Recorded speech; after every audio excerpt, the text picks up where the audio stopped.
What's going on, everybody? Welcome back to Draft Yoda, where we're data-driven and prospect-focused. I am Draft Yoda himself, Bill Workman, your favorite draft nerd's favorite draft nerd. Today, we're talking about one of the most explosive pass rushers in college football, South Carolina edge rusher Dylan Stewart. I've got Stewart currently carrying a 9.19 grade on my 10-point scale, making him my number 18 overall prospect and number 3 edge rusher behind Collin, Simmons, and Matayo Uiagalelei. And honestly, Dylan Stewart might have the highest upside of any edge defender in this draft class, not named Collin Simmons. Because when you turn on the tape, you're looking at NFL length, NFL burst, NFL power, NFL production. And the scary part, dude is still developing.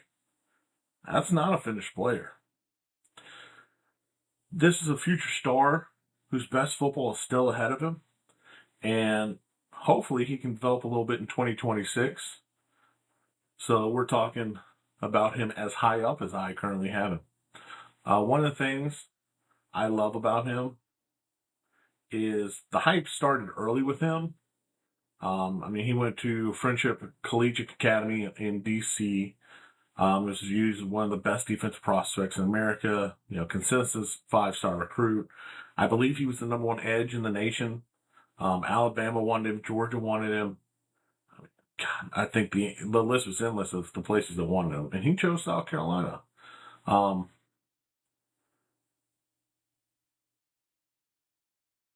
Players like him don't choose South Carolina typically. Players like him don't come around often in general. But he arrived on campus and he immediately delivered. True freshman, impact player day one. Game-saving forced fumble against Old Dominion his freshman year. He had multiple sacks, multiple forced fumbles. Freshman All-American, SEC freshman All-American, freshman All-SEC. He made South Carolina's defense look real bright because he was there. One of the best young pass rushers as a freshman that we've seen in the SEC. And that just leads to, his tape is explosive. Kick and fly. The first step is elite. Offensive tackles are late. If they're late out of their stance, the rep is over before it started. He's got NFL level burst. You simply can't coach that kind of step and burst into him. You either have it or you don't, and Dylan Stewart has it. One of the other things I love about him, he has roughly 77 inches of arm length, which consistently keeps blockers at bay. He'll stack them up, he'll shed them, he'll create separation with his arms.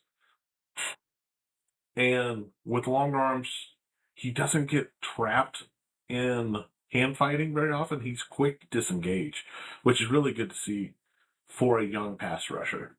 The length creates mistakes for offensive linemen, and Stewart knows how to use every inch of his length currently. 37 pressures, 9, I think he had 5 sacks last season, 12 tackles for loss. And that's in the SEC, that's SEC offenses knowing that kid is there and we're going to have to stop him. And he's still being able to produce. If you want to understand why NFL scouts are excited about him, the Texas A&M game, 7 pressures, is ridiculous. That's dominance. Sack numbers are awesome, but they don't always tell the full story. Pressure changes football. And the more pressure you can put on a quarterback, the more turnovers that are created, the more mistakes that happen. Let's be real. Pressures win games and win championships. And if you've got a guy who can create 7 pressures in one game, that changes a game by itself.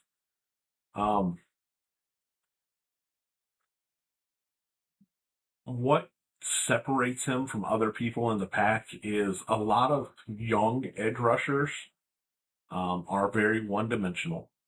They either rush the passer or they stop the run. Few can do both. Stewart has shown signs that he can become a complete defender. He's physical against the run. He sets a good edge.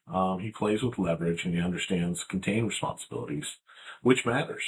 It allows him to be a 3-down defensive end, when he's drafted. But nobody's perfect. Nobody will ever be perfect. I'll say it in every single one of these. Biggest issue I see right now is finishing. He's got 6 missed tackles, which isn't catastrophic, but it's noticeable. When Stewart arrives at the football, he has to be able to finish more consistently. There was 2 or 3 games last season where he had a running back dead to rights, and the running back was able to just kind of slip by him and get away from him.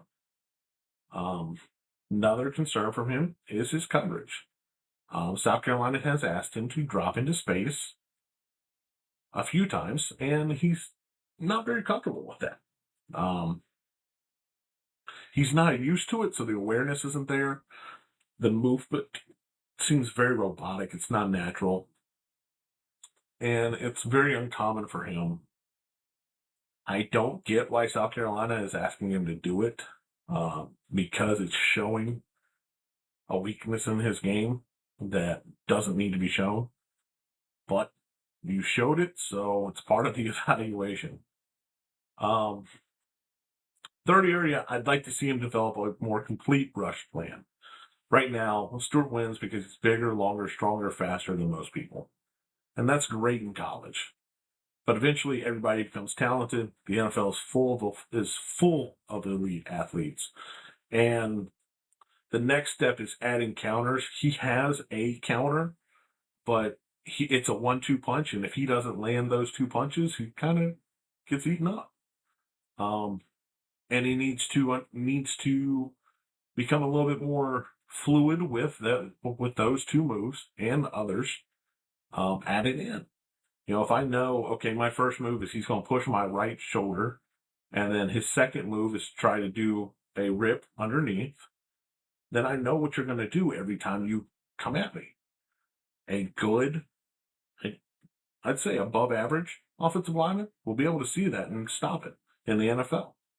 And that's not even talking about the top tier guys. That's the, 16 through 20 offensive tackles in the league. That's what separates a good pass rusher and elite pass rushers in the league. I'm betting on his upside. That's why Dylan Stewart is so fascinating to me. He's already had some productivity. He's already been disruptive. He's already shown he's one of the better edge rushers in college football. Yet he's not a finished product. And that's rare. You can't, you're edge number 3 in this draft class, and you're an unfinished product. That doesn't happen very often. So I believe he has some high upside, especially if he lands with an organization that is able to rotate him as a pass rush specialist and teach him a little bit more to turn him into a 3-down defensive end. Most players peak because they master techniques. Stewart is still, learning. And that makes his ceiling very, very high. Because if his technique catches up to the traits he already has, sky's the limit. Because he's long, he's explosive, dangerous off the edge, can threaten tackles with pure speed, while still possessing enough length to win through contact. That's a rare combination. I know people are going to ask, if he's such a rare prospect, why is he edge number 3? And it's as simple as Collin Simmons is more polished and as athletic, and Matayo Uiagalelei is more polished. The traits are there. The production is there. He's sitting at a 9.19 on my board. The upside is absolutely there. What separates him from the top 2 is refinement. he develops a deeper pass rush arsenal and cleans up some of his finishing issues, this conversation becomes very different at the end of the season. But, that's my grade for him. He's a 9.19 out of 10. My number 18 overall prospect. Number 3 edge rusher. One of the highest upside defenders in college football. He's a future first rounder for me. He's a future NFL star. I think his best football is ahead of him. The tools are elite. The production is growing. And the ceiling, I wanted to say the ceiling is the roof, but I won't jump on Michael Jordan. The ceiling's enormous. It's an extremely high ceiling, and an NFL team is going to fall in love with him. But that's my board. Do you think he can catch Collin Simmons or Matayo Uiagalelei? What would you have him ranked as edge rushers? What would you have him ranked overall? Drop it down in the comments. Let's discuss it below. If you've enjoyed, this player evaluation, we build them around film and analytics. Hit that like button, subscribe to the channel. We're going to keep putting in the work. As always, I'm Draft Yoda, Bill Workman, your favorite draft nerd's favorite draft nerd. And we'll see you guys in the next one.